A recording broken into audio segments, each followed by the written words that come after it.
Hey, what's up? This is Antonio. Welcome back to my channel. Now, who's ready for some fighting words? In this video, I want to talk about the dilemma that Terence Crawford is facing yet again. Really quick, if you like the videos, please take the time to subscribe to the channel. It just takes one click. And also, if you could, hit that thumbs up button. It does help. It shows love, and it does support this channel. And as I've been saying lately, and I'm going to continue to say, please, please, please circulate the videos. So let's talk about this. It was Turki Al-Sheikh who said that he wants to make the fight with Terence Crawford, and he wants to do Virgil Ortiz. Then you also get Teofimo Lopez saying that he wants to fight Terence Crawford for his legacy. And the whole argument is basically based upon saying that, well, Canelo Alvarez is not going to fight you. He doesn't feel as if it makes any sense to fight you. So that leaves you just stuck in limbo. And Turki Al-Sheikh said, no, I want to see Bud Crawford, and I want to see Victor Ortiz. Well, here's the thing about that. Bud Crawford is super close to unifying at 154. So I don't mind if he just stays at 154, to be honest with you. I mean, it's going to be 3 divisions. You'd be undisputed. What's wrong with staying at 154? Not to mention, 154 is about to explode. You got Jermell Charlo coming back. You have Errol Spence and Sebastian Fundora. They're about to have their fight. And believe me, that is going to be epic. You have Tim Tszyu, fully healed, coming back. So what are you talking about? 54 is where it's at. 54 is about to be smoking hot. So I'm not really jacking where everybody's like, oh, well, where are you going to go? And you don't have any other options. But what are you talking about? He's got a ton of options. I just named it. Listen, Victor Ortiz is a fun fight for Terence Bud Crawford, but it doesn't do jack for his legacy or anything like that. And I don't think it's the most lucrative money. Quite frankly, me personally, I don't feel like Terence Crawford has to fight Canelo in order to go down in the history books. I don't feel like he has to fight Canelo in order to get a big mega fight. I don't feel that at all. I don't feel that at all. There's 2 fights in particular that I think could make him the same amount of money that Canelo can give him. If he's looking for a $20 million, which I think is what he made like with Spence, correct me if I'm wrong, but let's just say he made $20 million with Spence, but he's looking for, I don't know, a $40 million payday. Well, you could easily get $20 million and $20 million with Errol Spence. Now, this is all granted. Everybody does their job. Outside of Terence Crawford, if everybody else does their job. Let's just say Sebastian Fundora and Errol Spence, they have their showdown, and Spence looks like the Spence of old. And finally, he can say, once again, man down. Now, if he does that, okay, that rematch is going to be big. Because now he can go back to that original argument. I was weight drained. 147 was killing me to make, and I just felt lightheaded. And, I didn't necessarily feel like I had my power. My legs weren't there. I was basically, I was hungry. Now, sure, you can go back to that original argument. And then you look at Tim Tszyu, who is arguably the dude at 154. And it's amazing how everybody keeps not saying his name. It's amazing how everybody keeps dismissing who he is. Tim Tszyu is the dude at 154. He was a dude at 154 when Terence Bud Crawford and Errol Spence weren't there yet. He was a dude at 154. What are you talking about? He was a dude before Fundora did what he did. He was a dude at 154. So he was a dude. Like, he was the guy. He was the guy to watch. He was the guy who was on that upward trajectory. He was the guy. Tim Tszyu and Terence Bud Crawford fighting in Australia gives you Canelo money. Trust me. Gives you Canelo money. So there's 2 fights right there that easily will make up the amount of money that Terence Crawford would make with Canelo. Now, sure, it would be fun to say I went all the way up to 68 and I fought Canelo. Sure, it'd be fun to say, but what's better to say? I would argue that it's better to say I'm a 3-time undisputed world champion in 3 different divisions. That, I think, is more impressive than saying, I did it 2 times, and then I grabbed the belt at 154, and then I shot all the way up to 168, and I took out Canelo, then I retired. I think it's way more impressive to say I was, undisputed champ, 3 divisions, and then I retired. I think that's bigger. I think just in terms of legacy and resume, I think that's bigger. Everywhere I went, I made it my house. You know, because clearly he's not going to campaign at 168. Now, granted, you'll say, well, Canelo has the majority of the belts, so he doesn't necessarily have to campaign. I get where you're going with that. But there's history this way. There's no history. You know, at least you could say, well, I got history with Spence. Okay. And I've campaigned long enough at 154 to where I have history with these guys now. You know, like I have, because these guys want me. Then they're throwing in Jaron.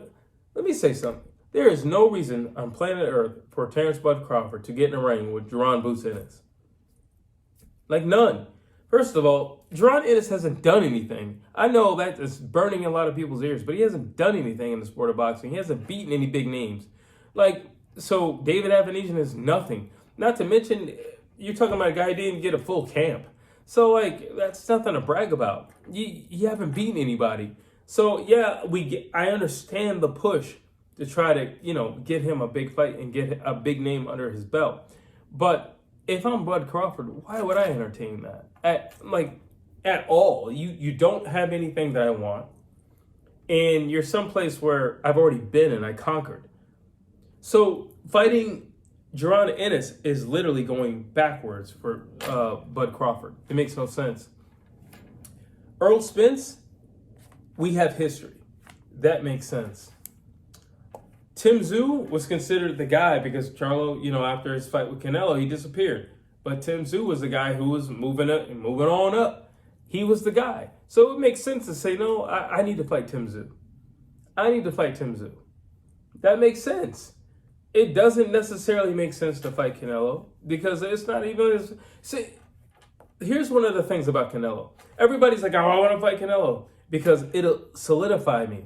But at this stage, I don't really feel like it'll solidify you as much as it once did because Canelo's not fighting the top guys. If he were fighting the top guys and he was destroying the top guys, then like I would say, all right.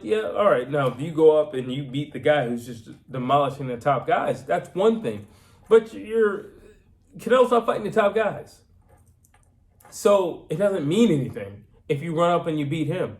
It's like, oh, all right, it's cool. You know, he's the quote-unquote face of boxing, so I suppose that's cool. But I think it's more cool to beat up everybody at 154. I think that's more cool. I think that'll get you just as much money. I think it'll get you just as much recognition. And I think it definitely puts you down in the history books forever and ever and ever. That's what I think. I feel like everybody's trying to box Terence Crawford in like, well, you either have boots, and I know you don't want to go over there and fight that young lion, or you have Virgil Ortiz over here. And then you have like a Teofimo Lopez. It's like, oh, I want to fight Terence Crawford. Why? You don't even have power at 140. You don't have power at 140. Why in the world do you want to go up to 54? Are you insane? Like, I mean, the only thing that you would have is speed, but I'm not even sure you'd have that. Like, you know what I'm saying? Like, it's just, keep in mind, Terence Crawford came up from a smaller weight class as well. So the speed factor, I'm not even sure if you'd have that. And he's more acclimated to the weight than you are. So now that just tells me you just throw on some weight just to have this fight. That's insane, and it's not very smart. Sure, you can make the argument for Bud Crawford. So, well, you wants to do the same thing with Canelo Alvarez. No, Terence Crawford, number one, he weightlifts. That's number one. Number two, he spars much bigger guys. Number three, like, he's just a better fighter, you know, and it's just his IQ level. It's up there. Not to mention, Canelo's not the biggest guy in the world. He really isn't. He's not the biggest guy in the world. So the size factor isn't going to play as much. But for Teofimo Lopez to just jump all the way up to 54 and think he's going to be competitive, he's lost his mind. And he's got the right one with Terence Bud Crawford. Now, speaking of fights that don't make sense, you know, because I feel like Teofimo Lopez and Canelo Alvarez have like formed some little stupid alliance or something like that. And Canelo's like, oh, you should fight Teofimo Lopez. Like, you don't tell me who I should fight. And why would I want to fight him? Teofimo Lopez is pretty much the same thing as Jaron Boots Ennis to Terence Crawford. You're behind me. You fight at a smaller weight class. You didn't even reign with the belt. You got the belt, and then you got to take it from you. Like, no. So it doesn't make any sense. No, I don't want to do that. And there's no money in that. Teofimo Lopez is not the biggest draw in the world. So there's no money in that. Tim Tszyu makes more money than Teofimo Lopez and Jaron Ennis. Like, one fight probably will be the equivalent of 3 fights with them. Say he does a rematch with one of those guys. No, it doesn't make any sense. Errol Spence makes sense. Tim Tszyu makes sense. Fundora, if he beats Spence, makes sense. Virgil Ortiz, he does make sense because he's there. He's in that, so he makes sense. But the rest of these guys, I just think there needs to be an order. If I'm Terence Crawford, I'm going to chill out for a minute. And I'm like, no, I want to see who wins between Spence and Fundora. And I also want to see this upcoming Tim Tszyu fight. That's what I'm waiting for. But if I could speak with Bud, I would say don't be pressured into a corner. Now, granted, if Turkey's going to throw stupid money at you, get your money, because I do think Terence Crawford can beat Virgil Ortiz. That performance that we just saw, Virgil Ortiz, was nothing special. And I can easily make an argument that he lost. And I think a lot of people would agree with me. So overall, I would just say, Terence Crawford, you've been the villain for a long time. Not even the villain, but the guy on the outside looking in for a long time. And now that you have your shine, and now that you have your momentum, I think it's time for you to just step back and take a look at the landscape and see what's going to happen. Because like I said, there are 2 major fights that are going to happen. You got the Tim Tszyu fight, and you have Fundora, and you have Spence. But I feel like Crawford could easily make Canelo money with 2 fights. So I would definitely say hold out. And I would say when it comes for the Tim Tszyu fight, have it in Australia.